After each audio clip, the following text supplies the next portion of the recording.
शलोम शलोम शलोम। प्रभु यीशु मसीह नासरी के नाम में हम लगातार ये इलूल के महीने में आगे बढ़ रहे हैं और उसमें कुछ कुछ चीज़ें सीखते भी जा रहे हैं। और ये अच्छा है कि हम उन बातों को जान लें जिसकी वजह से जीवन में कई कठिनाइयाँ आ जाती हैं, परेशानियाँ आ जाती हैं, दुख आ जाते हैं। इसी संदर्भ में हम देखेंगे रोमियो 14। रोमियो 14 में पौलुस इन समस्याओं को जो कलीसियाओं में हैं उसकी ओर ध्यान दिला रहा है।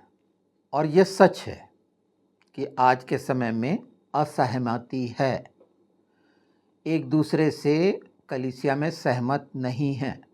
सहमत नहीं होना एक अलग बात है, पर विरोधी बन जाना, एक कड़वाहट रख लेना है। तो हम इसके कुछ पदों पर ध्यान देते हैं, ध्यान दें इसमें तो अच्छा रहेगा। वैसे हम शुरुआत करेंगे रोमियो 14 और उसका 17वां पद।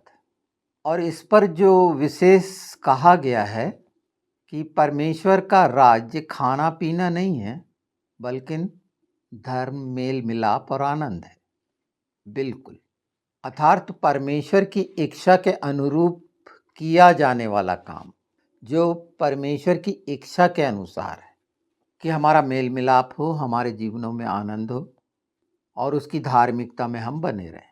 तो छोटी छोटी बातों की असहमति जो है ये देखने में आती है और वो विवाद का कारण बनती है। जैसे खाना पीना, अब कई लोगों को साग पात पसंद है और कई लोगों को मांस मछली पसंद है, पर इसको दोष की दृष्टि से देख लेना, इंसान अपनी स्वेच्छा से चुनाव करता है खाने पीने का, तो उसमें भी दोष भावना से ग्रस्त क्यों हो जाना। हाँ, एक खा रहा है, एक नहीं खा रहा है। उसी बात को यहाँ पर पौलुस बता रहा है कि इसे अशुद्धि का भी कारण बता दिया गया कि नहीं, वो अशुद्ध है, जबकि बाइबल साफ कहती है कि अगर धन्यवाद के साथ, क्योंकि परमेश्वर ने सारी वो चीज़ें बनाई तो अच्छा कहा है। हाँ, कुछ चीज़ें उसने अशुद्ध ठहराई जिसे खाने की मनाही है और लोग उसे नहीं खाते हैं। पंजे वाले चीज़ें कोई कुत्ता, बिल्ली, शेर, तेंदुआ तो नहीं खाते ना। हाँ, रेयर में ये हो भी गया होगा जंगली क्षेत्र में, तो कोई आश्चर्य नहीं। जब समुद्र में घटना घट जाती है और बहुत दिन तक खाना पीना नहीं मिलता, तो कई ऐसी कहानियां सुनने में आई कि उन्होंने मनुष्य को खाया। तो परिस्थितियां हैं, अलग अलग एटमॉस्फियर है देशों के, और हर जगह के खान पान अलग है। खान पान के अनुसार निर्णय नहीं करें, हम जज ना करें किसी को। हो सकता है उसमें सलाह देना भी उसे उचित नहीं, वो उसकी पसंद है। आप उसकी पसंद को कम क्यों कर रहे हैं, और निश्चित उसको ठेस लगेगी। इसका जो सबसे महत्वपूर्ण हिस्सा है कि अगर हम परमेश्वर के अनुसार, उसकी इच्छा के अनुसार कोई कार्य नहीं कर रहे तो हम पाप कर रहे हैं, इसलिए कि हमने विश्वास ही नहीं किया, हम संदेह में काम कर रहे हैं, वो काम संदेह का कहलाएगा। ये तमाम जो चैप्टर है 14, ये इसी ओर ध्यान दिलाया जा रहा है कि उन दोषों से दोष मुक्त हों, हम मेल मिलाप में रहें। छोटी छोटी चीज़ों के लिए असहमति दिखाना, झगड़ना, बैर पैदा कर लेना, इसीलिए कई पंथ हो गए और सबके अलग अलग विचार हो गए। विचार अलग इसीलिए हुए कि वचन के साथ परमेश्वर की इच्छा के अनुरूप एक मत नहीं हुए। अपनी इच्छाओं को सर्वोपरि माने, अपने ज्ञान को ऊपर दिखाए। अब जो एक नॉनवेज खाने वाला वेजिटेरियन को बोलेगा कि ये प्रोटीन और ये विटामिन, ये मिनरल्स की कमी हो जाएगी, क्या उचित है? कई लोग प्याज लहसुन नहीं खाते हैं। हाँ, ठीक है, उन्हें अच्छा लगता है, उसके कारण हो सकते हैं, तो हम उसमें से कुछ को देखते हैं। ये एक भूमिका के तौर पर मैंने इसीलिए रखा कि पिछले समय में हम प्रेम को क्यों ठंडा पड़ने दें, ये वो समय है। और इन सच्चाइयों को मानकर पश्चाताप का सुंदर मौका। और अभी अभी हमने सुना कि प्रभु यीशु मंदिर से बड़ा है, और ये भी समझ लिया कि स्वयं परमेश्वर है, इसीलिए वो बड़ा है, क्योंकि परमेश्वर की उपस्थिति के कारण जहाँ होती है वो मंदिर कहलाता है। और जब साक्षात प्रभु यीशु सामने है इस पृथ्वी पर, तो वो सारे मंदिरों से बड़ा है। मंदिर की अहमियत परमेश्वर की उपस्थिति से है ना, और जो सशरीर उपस्थित है यही था उसका मकसद। और जो मंदिर से बड़ा है उसने साबित कर दिया कि हम मंदिर हो सकते और वो हमारे जीवन में रहेगा। ये बड़ा खूबसूरत है। हम अपने जीवन में पवित्र आत्मा के द्वारा, उसकी इच्छा है कि वो हमारे साथ रहे, और इसीलिए वचन दिए गए कि हम आनंदित रहें, सदा आनंदित रहें। तो आनंदित, अगर हम कड़वाहट की असहमति के रास्ते पर हैं तो कैसे आनंदित हो सकते हैं? इसमें कहा गया है कोई किसी दिन को मुख्य मानता है, कोई सब दिन को मुख्य मानते हैं। ये अपनी अपनी है, इसमें जबरदस्ती नहीं है, पर मानता तो है वो। एक अलग से विवाद पैदा कर लेना इस बात के लिए कि नहीं नहीं, प्रभु यीशु ने बोले मैं सबत का भी प्रभु हूं, मतलब मैं हर दिन का प्रभु हूं। अब हर दिन का प्रभु हूं, इसका मतलब हमारे लिए पूरी स्वतंत्रता है, 24/7 फुल टाइम, क्योंकि वो सोता होता नहीं है, हम कभी भी मिल सकते हैं। ये तो हमारे आचरण व्यवहार पर निर्भर करेगा कि हम कैसा स्थान प्रभु यीशु को दे रहे हैं। अगर हम दे रहे हैं तो निश्चित बाइबल में लिखा है ऐसे समय प्रार्थना करो जब वो मिल सकता है। तो ये कैलकुलेशन करना पड़ेगा कि वो कब मुझसे मिलेगा। तो कब मुझसे मिलेगा, तो इसमें टाइमिंग नहीं है। वो समय है कि जब मैं पूरी तरह से उसके सामने, पूरी सच्चाई से उसके सामने जाऊं। ये वो समय है। कब मिलेगा वो? जब मैं पूरी सच्चाई से, चाहे गलतियां हो, कुछ हो, कोई भी मना नहीं करता। एक अपराधी भी है, जज से मिलना चाहता तो जज मना कर देगा क्या? पर उसको अपराध बोध होगा, इसलिए वो जज से मिलेगा। हमारे अंतःकरण में वो बोध है, हम मानते हैं, इसीलिए तो हमारा उद्धार हुआ। हमने अपने आप पाप को माना है ना, और इसीलिए हमारा उद्धार है प्रभु यीशु के वचन के द्वारा, इस सच्चाई के द्वारा कि वो एकमात्र है जो सचमुच में पुनरुत्थान जिसका हुआ वो परमेश्वर है। ये सच्चाई है। असहमति निश्चित मनुष्यों में ये भेद और शंकाओं का एक विषय रहा है जो शरीर के अनुसार है। तो ये दोष से ग्रसित हो जाते हैं हम जब छोटी छोटी बातों पे टीका टिप्पणी होने लगती है, और कई बार कई बातें किसी को बुरी लग जाती हैं और वहां से कड़वाहट शुरू होती है। और ये वो हिस्सा होता है जब हम आशीषों से वंचित होने लगते हैं। 14 अध्याय सतर्क करता है हमको कि इन छोटी छोटी बातों में, ये हमारे सामने एक मॉडल रखा गया है। कलीसिया में इस चीज को देखें और साफ साफ विचार विमर्श करके उन चीजों से पीछा छुड़ाएं। और इसकी रीति बाइबल में है। जब क्षमा करने की रीति है, चेताने की रीति है, मेल मिलाप के लिए अगर किसी के हृदय नम्र और दीन है तो वो कोशिश करेगा। और जब वो कोशिश करेगा, कई लोग इनकार कर देंगे आगे बढ़ने से, पर ये वचन की सच्चाई अगर हमारे हृदय में है तो हम पूरे सहृदय से उसे गले लगाएंगे। निश्चित हो सकता है कोई भी किसी की भी गलती हो। यह मैं गलती ढूंढना, दोष निकालने वाली बात नहीं कह रहा, मैं सहमति की बात कर रहा हूं, क्योंकि हम सहमत हैं यीशु में कि वो हमारे पापों के लिए मारा गाड़ा गया और तीसरे दिन वो जी उठा, और वो था, है और आने वाला है। ये हुई आपसी समस्याएं। परिवार के में भी ये असहमति की समस्या है, और उसका निराकरण है ये अध्याय कि इसकी समझ हो। निश्चित जो हानिकारक है वो बात को साफ साफ बताया जाए, पर भेद नहीं करा जाए। जैसे वेजिटेरियन और नॉन वेजिटेरियन का भेद करते हैं, शाकाहारी मांसाहारी का भेद करते हैं ना, खासकर शाकाहारी लोग मांसाहारियों से घृणा करते हैं कि क्या तुम कैसा खाते हो, ये करते हो। हाँ, बिल्कुल। उन्हें नहीं मालूम कि साग-पात में भी जीवन है। परमेश्वर ने मैं ये नहीं बता रहा कि उनको दोष, ये वो हिस्सा है जिसमें हमें मालूम होना चाहिए कि परमेश्वर ने हमारे खाने के लिए बनाई है ये चीज़ें। उसने अनुमति दी है। पाप के पहले कोई मांस की अनुमति नहीं थी और इसलिए बाइबल में कई जगह लिखा है कि वो समय आएगा और शेर घास खाएगा। तो जो फिजिकल है, भौतिक संसार में लोगों की अलग-अलग परिकल्पना के कारण बहुत सारी चीज़ें आई सामने, आविष्कार हुए नए-नए, और आज हम देख रहे हैं कि वो किस तादाद में हर चीज़ बढ़ गई है और कितना मिसयूज़ हो रहा है। फूड सप्लीमेंट आ गए हैं। हो सकता है कुछ सच हो, पर हमारे जो नेचुरल रिसोर्सेज हैं, वहाँ से जो हमें फल-फूल मिलता है, वो स्वास्थ्य के लिए स्वास्थ्यवर्धक होता है।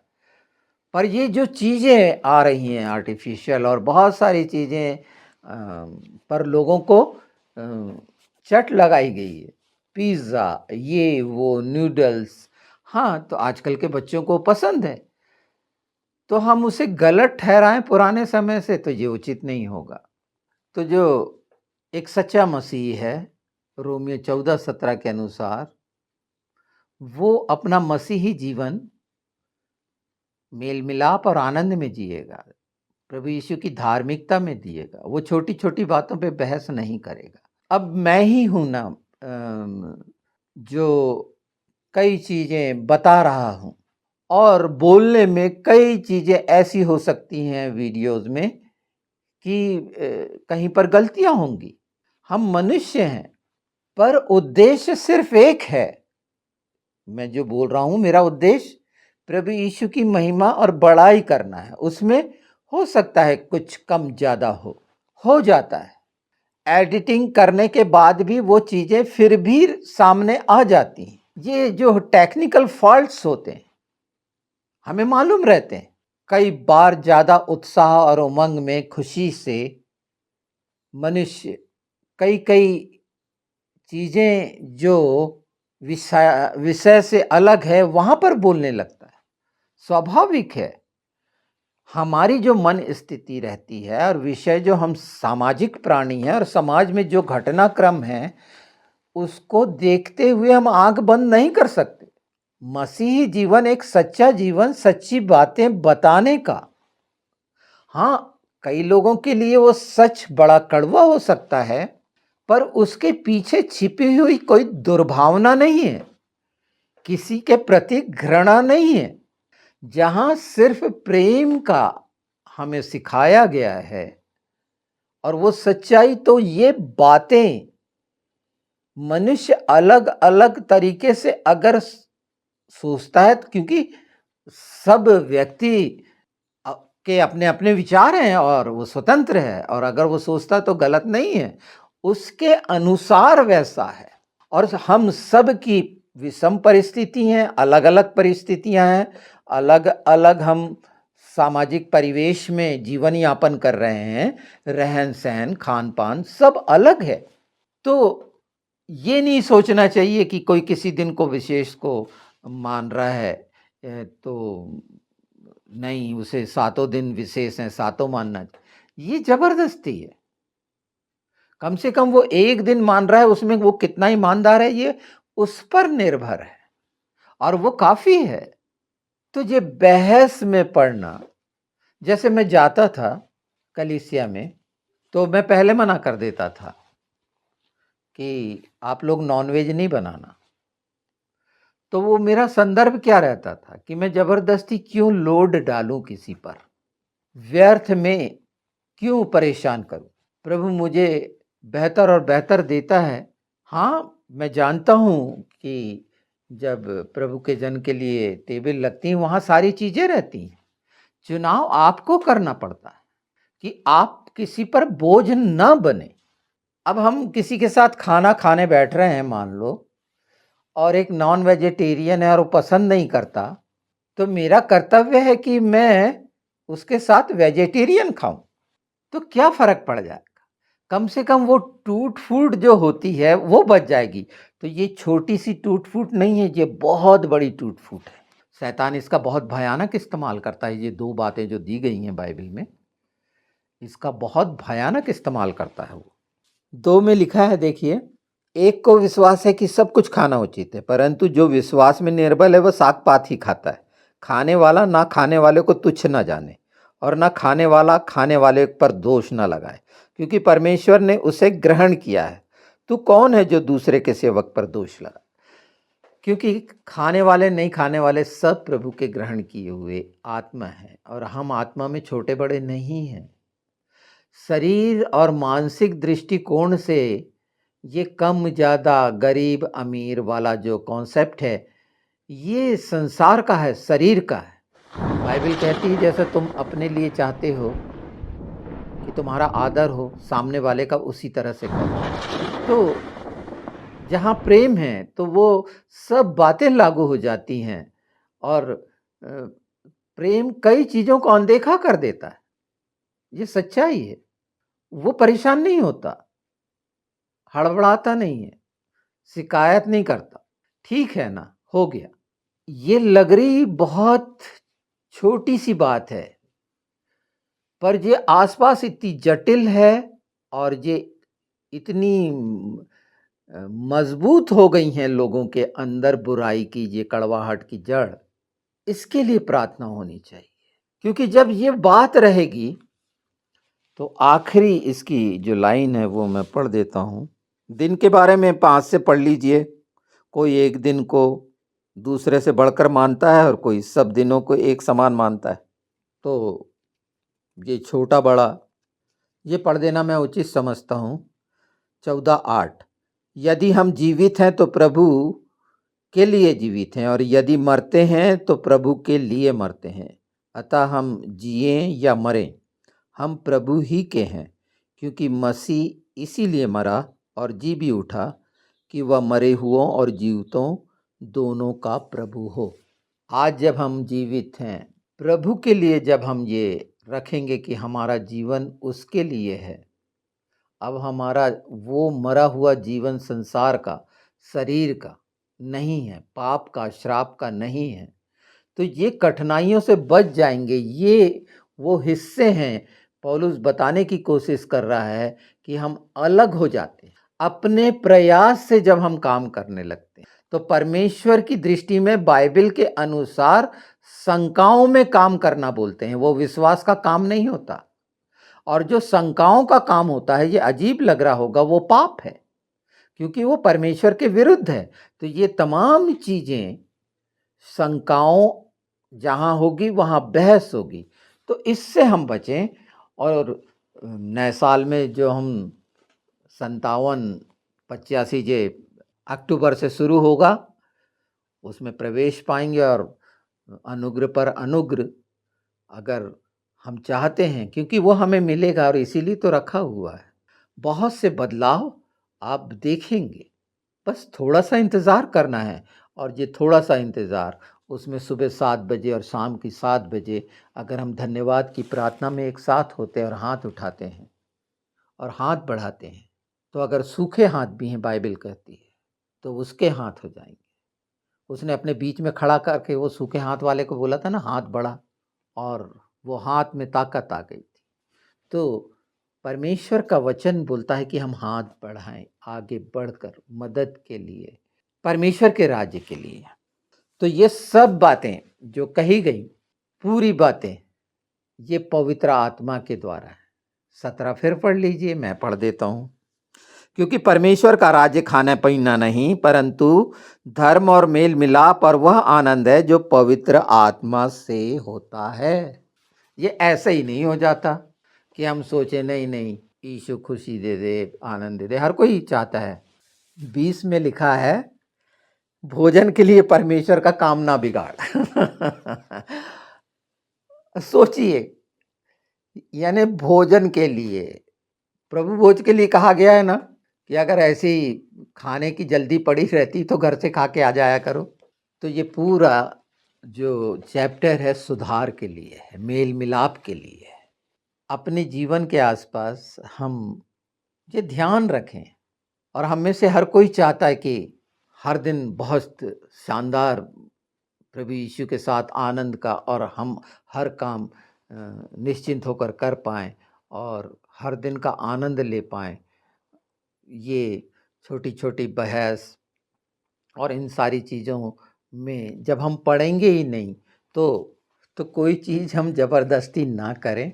अगर मांस खाने वाला है, खाए बिल्कुल, पर वो किसी के लिए ठोकर का कारण ना बने।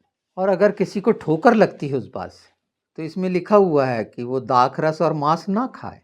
कम से कम उसके सामने ना खाए, उसको ठोकर लग रही है तो। क्योंकि कोई भी चीज़ विश्वास के द्वारा है।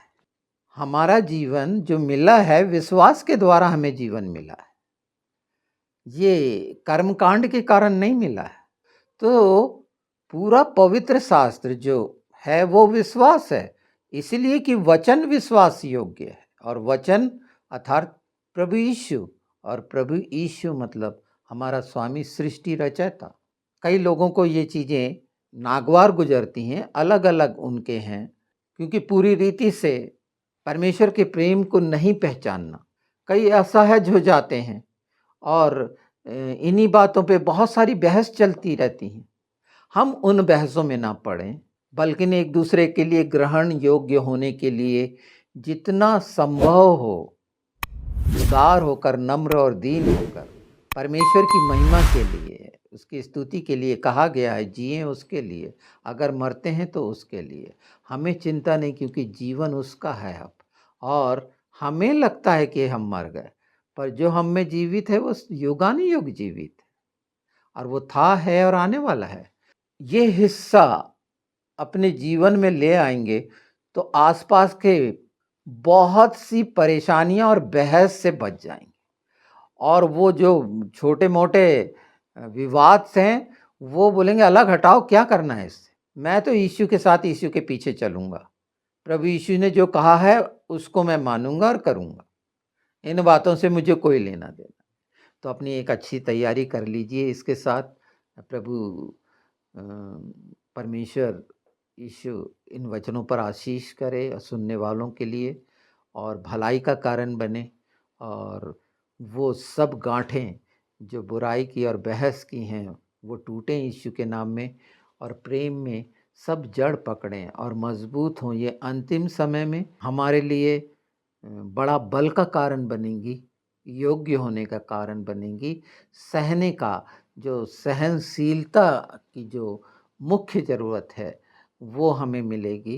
क्योंकि जब हम किसी चीज़ से नाखुश होते हैं या किसी तरह से एग्री नहीं होते, सहनशीलता नहीं होने कारण विवाद पैदा होते हैं। जो सहनशीलता है, संयम का आत्मा है, धीरज का आत्मा है, यीशु के नाम में, पवित्र आत्मा के द्वारा, आप देखेंगे कि इसमें ज़्यादा दिमाग लगाने की ज़रूरत नहीं है। ये वचन अपने आप में जीवित वचन, जो पवित्र आत्मा के द्वारा पूरी हमें प्रेरणा दे रहे हैं कि हम सब योग्य हों। मुझे कोई कहने में ये तकलीफ नहीं है। मैंने हर विषय पे बोला है जब जैसा है।